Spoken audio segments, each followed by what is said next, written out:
네, 안녕하세요. 미라연수입니다. 네, 최근 저희 쪽으로 이제 상담을 요청해주신 20대 남성분이 있습니다. 네, 안녕하세요. 이번에 첫 직장 다니시기 시작했는데 출퇴근 차량으로 첫 자동차를 구입하려고 합니다. 모아둔 돈은 없어 전액 할부로 진행할 예정입니다. 1000만원대 초반으로 어느 정도 연비도 좋으면서 3, 4년 뒤에 팔아도 가격 방어가 잘 되는 중고차를 추천해 줄 수 있나요? 라는 질문으로 저희에게 상담이 요청이 들어왔거든요. 이제 개인적으로 이제 고객님께서 이제 승용차를 생각하고 있다라고 이제 말씀을 하셨습니다. 그리고 많은 이제 사회초년생 분들이 1000만원 초반 예산으로 중고차를 구입하려고 합니다. 예산이 1000만원 초반이라고 하셨을 때 맥시멈 한 1300만원 정도 들어간다고 보시면 좋을 것 같은데요. 제가 대충 계산을 해봐 드리도록 할게요. 20대 사회초년생 보험비는 조금씩 틀려지겠지만은 한 200만원대 정도 보시면 될 것 같고요. 그러면은 1100만원 정도가 남는 거잖아요. 그리고 그 중에서도 또 들어가는 비용이 또 있다라는 겁니다. 바로 취등록세입니다. 80만원 정도 들어갈 것 같고요. 이제 실제적인 거는 차량 가격의 한 7%라고 보시면 좋을 것 같죠. 하지만 지역에 따라 편차가 있기 때문에 공채가 발생될 수 있다는 점, 그래서 한 80만원 정도 예상하시면 좋을 것 같고요. 그 관리비용 같은 경우도 대부분 지역에 따라, 특성에 따라 조금씩 비용이 편차가 있다고 보시면 좋을 것 같습니다. 뭐 시골 같은 경우는 월세 비용도 이제 저렴하다 보니까 좀 저렴할 수도 있고요. 이 수도권 내에서는 대부분 한 45만원 정도로 한 다음 정도 했다고 보시면 좋을 것 같고요. 그리고 성능 비용은 한 5만원 정도, 그리고 딜러분들 대부분 투수료가 한 30만원 정도라고 보시면 좋을 것 같습니다. 이 정도로 저희가 좀 생각했을 때 부디 비용이 한 150만원 정도 보시면 좋을 것 같고요. 그렇게 되면 순수 차량 비용은 한 900만원 정도라고 보시면 좋을 것 같습니다. 네, 900만원으로 구입할 수 있는 저희가 추천 차량으로는요, 바로 아반떼 차량, 그리고 더 뉴 K3 차량입니다. 이 두 차량 같은 경우는 중고차 시장에 가장 인기가 많은 차량이거든요. 가격 방어도 잘 되는 편이고 연비 또한도 우수한 편이기 때문에 가장 인기 있다라고 보시면 좋을 것 같습니다. 일단 제가 아반떼 AD부터 차량을 소개해 드리도록 하겠습니다. 아반떼 AD 같은 경우는요, 2015년에서부터 한 18년도 우리나라에서 가장 많이 팔린 준준형 세단이라고 보시면 될 것 같습니다. 일단은 가성비 등급으로는 밸류 플러스를 저는 추천해 드리고 싶은데요. 밸류 플러스 차량 같은 경우는 17인치 휠과 스마트 키, 그리고 스마트 트렁크, 열선 시트, 후방 경고 센서 등 필요한 정말 옵션들만 장착되었기 때문에 사회초년생들이 접근하기에 가장 가성비 옵션이지 않을까라고 일단 생각이 들고요.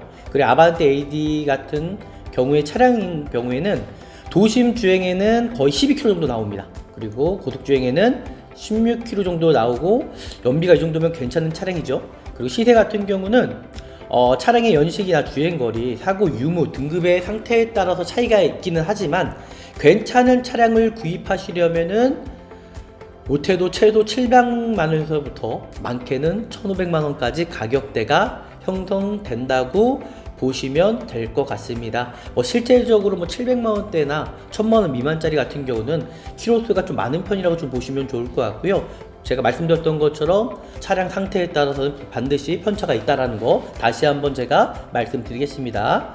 그리고 이제 주의사항이 있습니다. 아반떼 AD 경우에는 첫 번째, 핸들 결함이 있습니다. 이제 핸들을 돌렸을 때에 딱딱 소음이 난다라든지 자석 현상이 나타나는 거거든요. 자석 현상이란 저속일 때는 핸들이 가벼워야 하고 고속주행 시에는 핸들이 무거워야 되는데, 그래야 안전운전이 가능한데 반대로 저속일 때 핸들이 무겁거나 그리고 고속주행 시 핸들이 가벼워지는 현상을 말합니다. 바로 그 원인이 MDPS인데요. 현대 기아 차량들에 주로 나타나는 현상입니다. 두 번째, 바로 가장 중요한 부분인데 엔진입니다. 이 차량이 이제 GDI 엔진이다 보니까는 GDI 엔진 자체가 분사식 가솔린 엔진이거든요. 결함 시 어떤 현상이 일어나냐면 카본에 퇴적이 되어서 노킹 현상과 연비를 저하시키는 그런 결함이 있다는 거죠. 노킹 현상이라는 것은 엔진 쪽에 노크 소리가 나는 건데요. 노킹 현상이 누적될 경우에는 최악의 경우 엔진을 통째로 갈아야 되는 경우가 생길 수 있다는 거. 그리고 연비도 마찬가지로 연비 저하라는 거는 그 말대로 연비가 저하되는 건데요. 그 연소 찌꺼기가 카본 가솔린에 흡수하여 효율적 연비가 나오지 않은 것을 뜻한다라고 보시면 될 것 같습니다. 또 세 번째, 바로 DCT 미션입니다. 이제 DCT 미션이라는 거는 듀얼 클러치 트랜스미션이라고 뜻하는데요. 변속하는 과정에서 발생하는 에너지를 최소화하여 연비와 차량의 속도를 향상시켜주는 역할을 한다고 보시면 될 것 같습니다. 네, 아반떼 AD 경우에는 건식 DCT를 사용하는데 결함이 있는 경우에는 어떤 소음 문제, 그리고 울렁거림, 그리고 꿀럭꿀럭 한다는 현상도 있고요. 그리고 소음 문제, 그리고 공회전 시에는 어떤 부서지는 듯한 소음이 발생되는 건데요. 그리고 바로 플라휠의 고장이라고 보시면 좋을 것 같습니다. 그러니까 소음이 발생되면 플라휠이 자주 또 고장나는 게 DCT 미션이라고 보시면 좋을 것 같고요. 그리고 울렁거림 같은 경우에는 이제 듀얼 클러치의 고장이라고 보시면 좋을 것 같습니다. 이런 경우에는 어떤 승차감이라든지, 그리고 정속 주행임에도 RPM이 위아래로 왔다 갔다 하는 현상이 발생된다라고 보시면 좋을 것 같습니다. 그래서 이런 이 3개 정도의 결함이 있는데, 이런 부분들을 잘 확인하시고 구입하시면은 정말 안전하고 좋은 중고차 구입할 수 있다라고 저는 생각이 들고요. 그 다음에는 제가 더 뉴 K3를 다시 한번 추천해 드리는데, 이 차량에 대해서도 제가 다시 한번 소개시켜 드리도록 하겠습니다. 더 뉴 K3 같은 경우에도 2016년도에서부터 18년도까지 나온 차량이고요. 이 차량도 마찬가지로 기아 자동차의 어떤 아반떼라고 불리우는 준준형 세단이라고 보시면 좋을 것 같습니다. 아반떼 AD와 비교했을 때도요, 연식과 주행거리는 같은 조건이라면 K3가 아반떼보다는 조금 더 저렴한 좋은 금액에 좋은 조건에 구입할 수 있는 장점이 있다라고 좀 보시면 좋을 것 같습니다. 가성비 옵션으로는 저는 K3 추천해 드리는데, 그 K3 중에서도 등급은 트렌디 스타일 정도 옵션이라고 보시면 좋을 것 같습니다.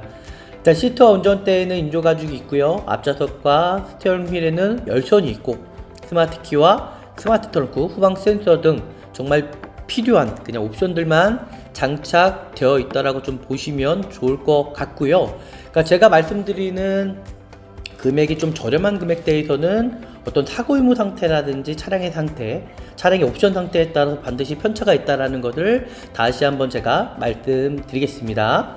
그 K3와 같은 경우에도 도심의 주행 중에는 한 12.5km 정도 나온다고 보시면 좋을 것 같고요. 고속주행에서는 16.5km 정도, 아반떼보다는 조금 더 연비가 살짝 좋다라고 보시면 좋을 것 같고요.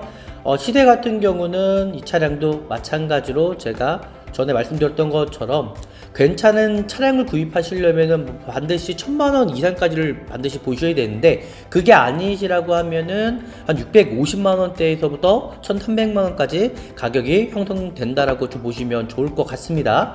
이 차량도 주의사항이 있습니다.